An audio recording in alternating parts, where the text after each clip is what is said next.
students, so now we will start with the ABO blood system and the different types of the blood group, that is AB and O. Now in ABO blood group system, the blood groups are determined by the presence or absence of the antigen A and antigen B. The blood group of the person is classified into 4 groups, that is A, B, AB and O. Now the blood group A. Individuals with this blood group A will have antigen capital A on the surface of their RBCs, and they will have antibody small b in their plasma. Okay. The blood group B. Individuals with blood group B will have antigen B on the surface of the RBC and antibody small a in their plasma. Okay. Blood group AB. Individuals with blood group AB will have both the antigens A and B on the surface of their RBCs, and there will be no antibody in their plasma. Now blood group O. Individuals with blood group O will have no antigen A and B, that is, the antigen A and B are absent on the surface of their RBCs, and they show the presence of the small a and small b antibodies in their plasma.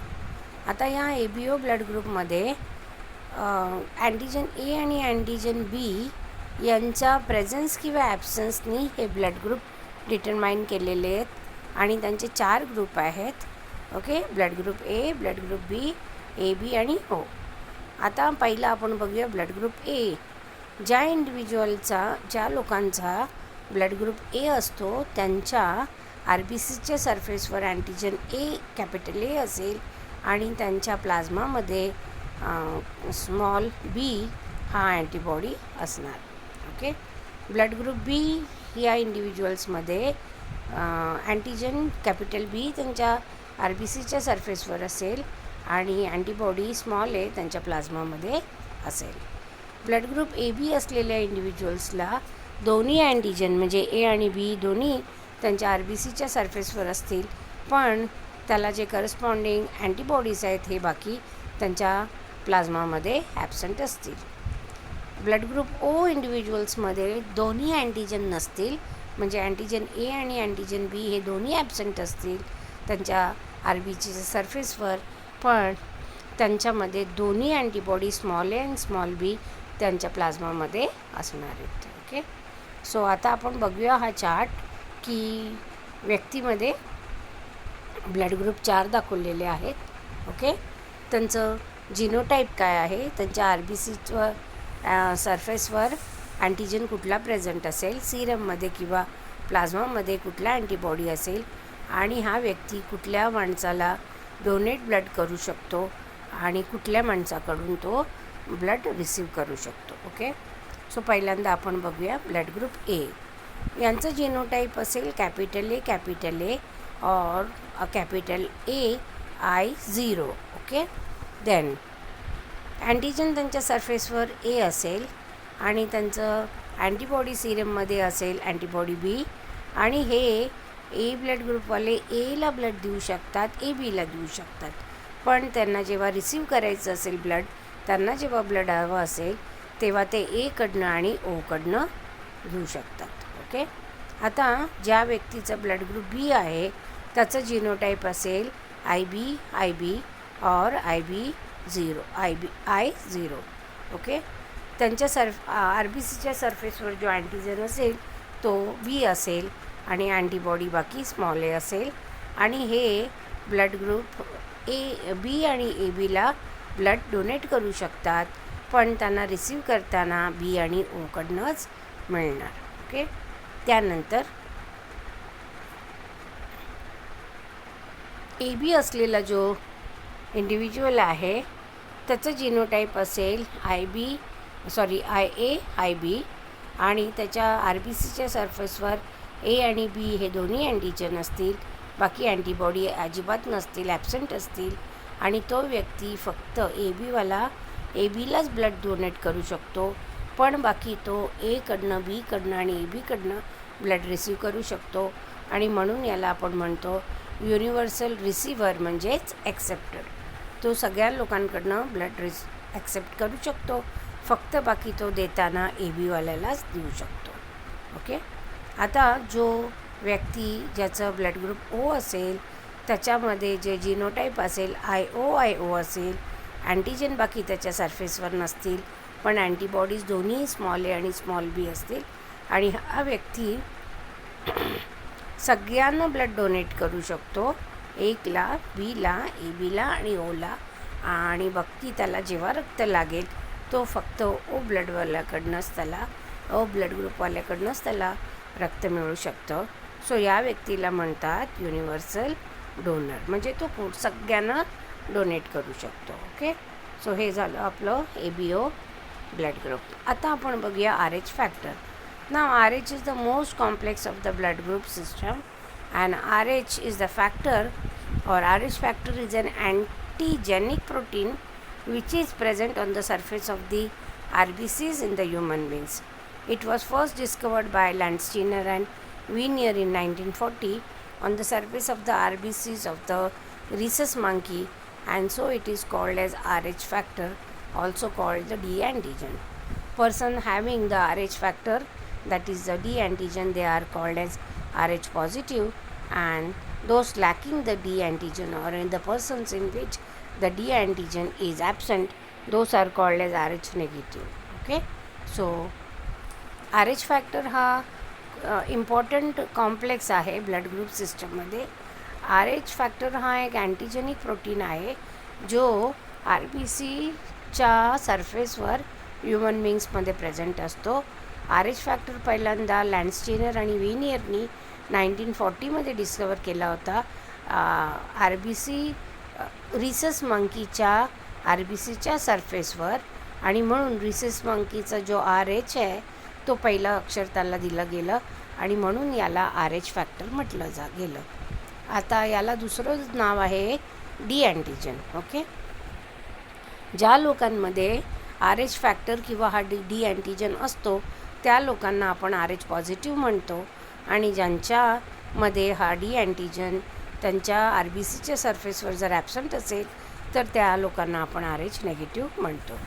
आता हा जो antigen D जो आहे किंवा RH antigen आहे, it will induce a strong immunogenic response when it is introduced in RH negative individuals or the individuals in which the D antigen is absent. So RH blood group, it is an important factor in blood transfusion, and it is involved in hemolytic disease of the newborn, that is HDN, which is also called as erythroblastosis fetalis, that is the destruction of the erythrocytes of the fetus. It occurs when an RH negative mother conceives a RH positive fetus. Okay. So the RH positive RBCs from the fetus may enter the mother's circulatory system during the childbirth, causing her to produce the anti-RH antibodies. As a result, the subsequent RH positive fetuses will be exposed to the anti-RH antibodies produced by the mother, which result in hemolytic disease of the newborn, that is the erythroblastosis fetalis. In order to prevent the HDN, the RH negative mother is injected with the anti-RH antibody during all the pregnancy, which if they are carrying the RH positive fetus.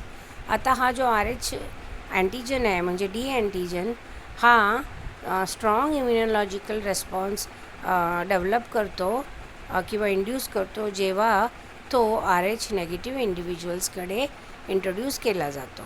आता RH blood ग्रुपमध्ये एक important factor आहे हा blood ट्रान्सफ्युशनच्या वेळेला, आणि त्याच्यापासून एक म्हणजे आजार होतो किंवा त्याला आपण एरिथ्रोब्लास्टॉलिस फिटॅलिस म्हणतोस, म्हणजे जे फिटस आहे त्याचे जे एरिथ्रोसाइट्स आहेत त्याचं डिस्ट्रक्शन होतं, किंवा त्याला अजून एक नाव आहे haemolytic disease of the newborn, that is the HDN.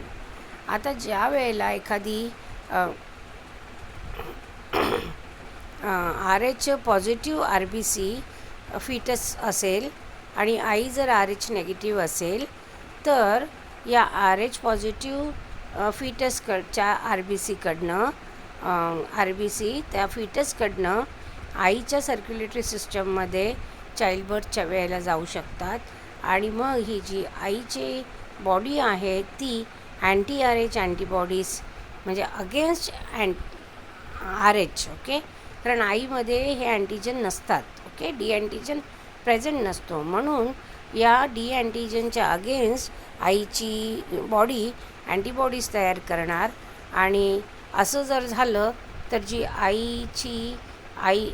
त्या फिटस जे RH पॉझिटिव्ह आहे तो त्याच्या बॉडीमध्ये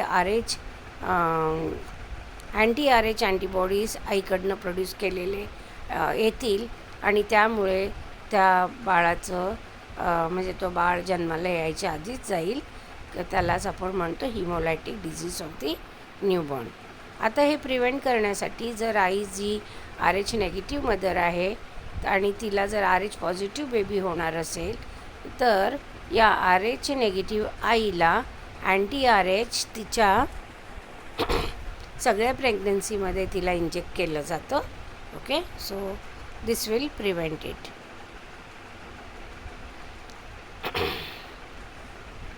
Now the blood group of Krutika is ORH positive. What would be the possible blood group of her parents? Okay, म्हणजे कृतिका आहे तिचं blood group O आहे आणि ORH पॉझिटिव्ह आहे, तर काय पॉसिबिलिटी असतील का त्यांच्या पॅरेंट्सचं ब्लड ग्रुप काय असेल. Okay, Mrinmayi is called an universal blood acceptor. What is a blood group? Okay, Mrinmayi ही युनिव्हर्सल ब्लड एक्सेप्टर आहे. ब्लड एक्सेप्टर म्हणजे कुठला ब्लड ग्रुप असेल, मगाशी आपण चार्ट बघितलं तेव्हा मी तुम्हाला सांगितलं होतं. Okay, now can a person with blood group O RH positive donate blood to a patient with blood group ORH positive negative. Okay, and why? म्हणजे एखादा RH पॉझिटिव्ह पर्सन आहे तर तो RH नेगेटिव्ह O ब्लड ग्रुपला blood देऊ शकतो का? जर हो तर का देऊ शकतो आणि नाही जर असेल तरी पण का? तुमचं डोकं चालवा, ओके, आणि हे सांगा उत्तर.